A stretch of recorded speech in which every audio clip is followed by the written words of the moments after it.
The Zombie Prince by Matt Beam. Pictures by Luc Melanson. To Emily and Iris, M.B. To Marie-Claude, L.M. Brandon is a zombie who will destroy his enemies with the tears falling down his face. The only people who aren't his enemies, he says, are Oscar, who is lying beside him on the school lawn, Mrs. Gomez, who said fairies are fearless creatures, and me. I am sitting cross-legged at Brandon's feet, twirling an orange leaf in my fingers. Oscar sits up suddenly and says he is a ghost. Next time he will float invisibly in front of Brandon and block the mean words sailing through the air towards him. Oscar spreads out his arms, drops his head, and for a moment he disappears right in front of our eyes. When he returns, Oscar says, "You don't have that many enemies, though, just Sam." Brandon's eyes go bright, and then dark, and then bright again, as a cloud above moves past the sun in a hurry. "I'm not so sure," he replies finally. "I am a vampire, then," I declare, turning up my blue collar.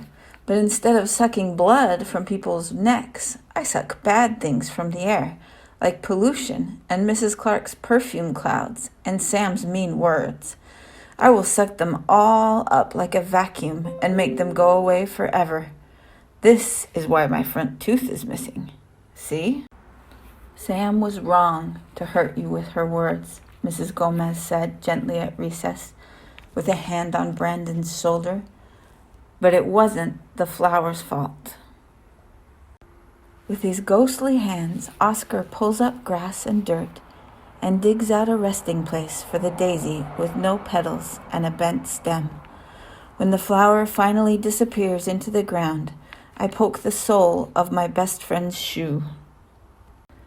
"Sam was wrong, Brandon," I say.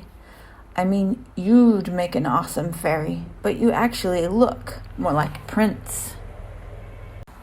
"A zombie prince," Oscar declares triumphantly, jumping to his feet, but then he shakes his head. "I don't think you can destroy your enemies with tears, though. It doesn't work that way."